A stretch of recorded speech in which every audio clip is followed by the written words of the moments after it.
ધોરણ 8 સ્વ અધ્યયન પોથી ભાગ 6 પાઠ 12 કેટલીક કુદરતી ઘટનાઓ. પ્રશ્ન 1.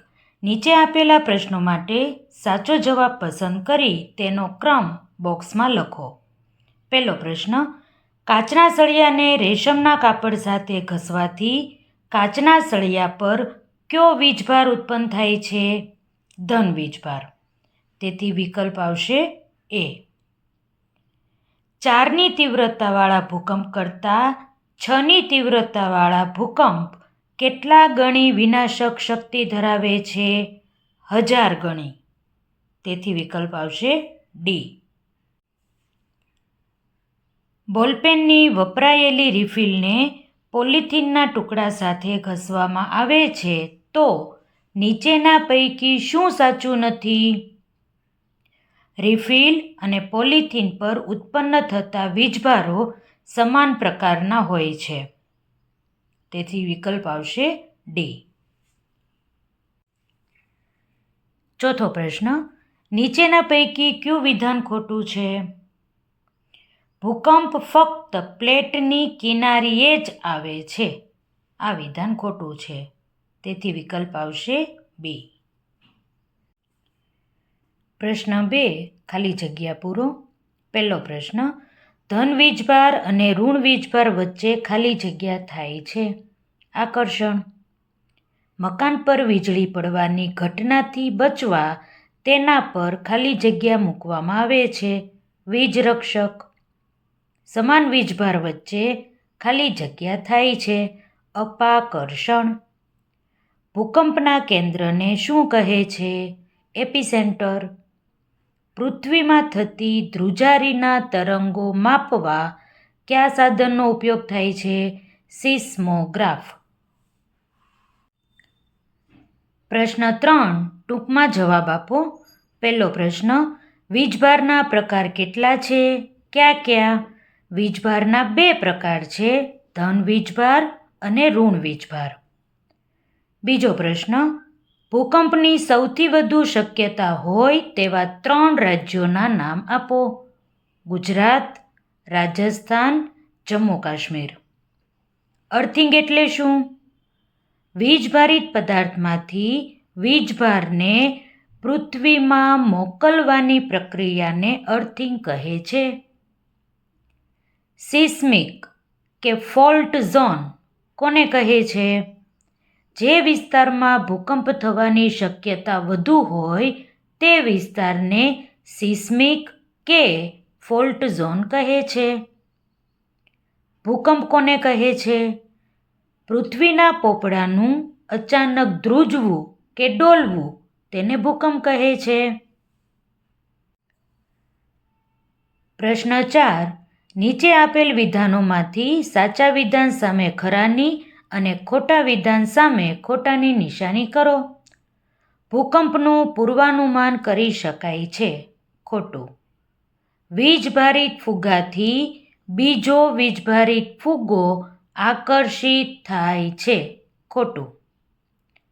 સમાન વીજભાર એકબીજાને આકર્ષે છે. ખોટું.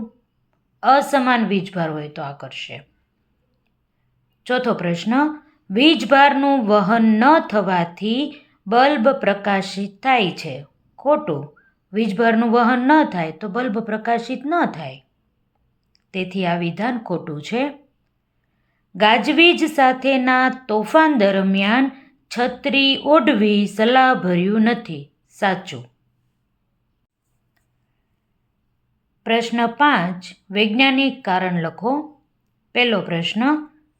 વીજભારિત પદાર્થને આપણા હાથ વડે અડવાથી તેનો વીજભાર દૂર થાય છે.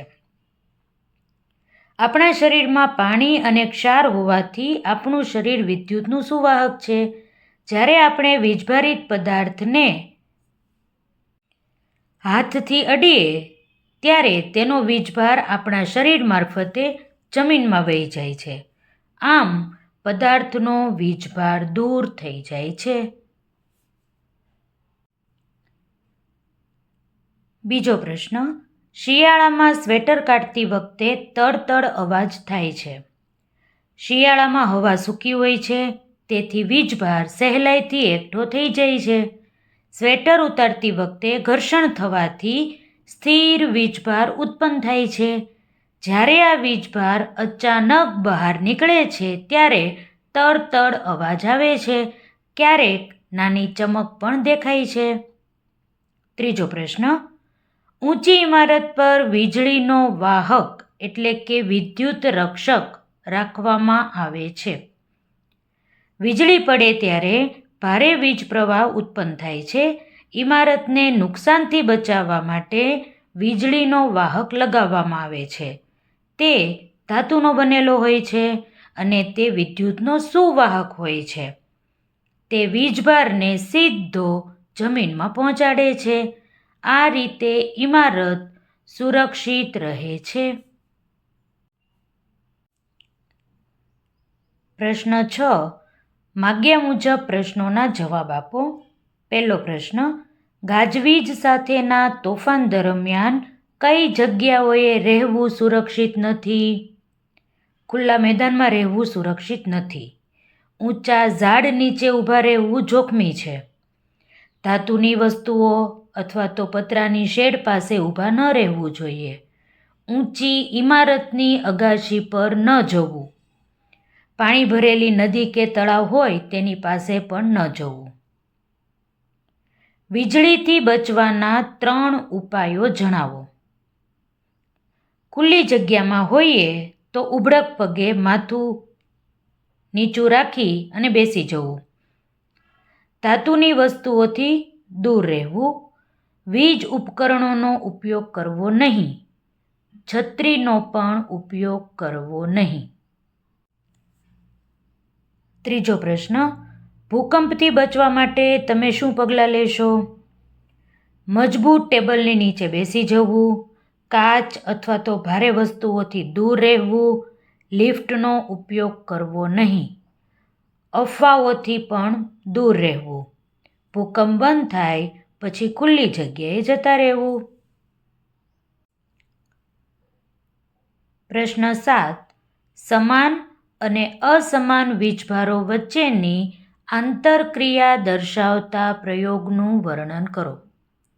હેતુ, સમાન વીજભારો એકબીજાને અપાકર્ષે છે જ્યારે અસમાન વીજભારો એકબીજાને આકર્ષે છે તે સાબિત કરવું. સાધન સામગ્રી: 2 ફુગ્ગા, ઊનનું કાપડ, દોરી અને સ્ટેન્ડ. આકૃતિ જોઈએ. સામાન્ય સ્થિતિમાં આવી રીતે 2 ફુગ્ગાને આપણે સ્ટેન્ડ સાથે બાંધી દેવાના છે. બંને ફુગ્ગાને ઊનના કાપડ વડે ઘસવાના છે. પછી તેનું અવલોકન કરવાનું છે. બંને ફુગ્ગામાં ઋણ વીજભાર ઉત્પન્ન થશે, તેથી બંને વચ્ચે અપાકર્ષણ થશે અને બંને ફુગ્ગા એકબીજાથી દૂર જશે.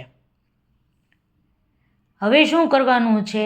માત્ર એક ફુગ્ગાને જ ઊનના કાપડ વડે ઘસવાનો છે અને એક ફુગ્ગાને આમનો આમ રહેવા દેવાનો છે. અને પછી અવલોકન કરશો તો આ ઋણ વીજભાર ઉત્પન્ન થયેલો ફુગ્ગો તટસ્થ વીજભારવાળા ફુગ્ગા તરફ આકર્ષાય છે. તટસ્થ વીજભાર એટલે શું?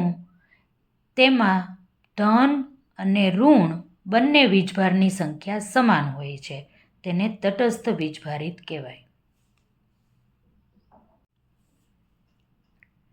પદ્ધતિ: 2 ફુગ્ગાને ફૂલાવીને દોરી વડે બાંધો.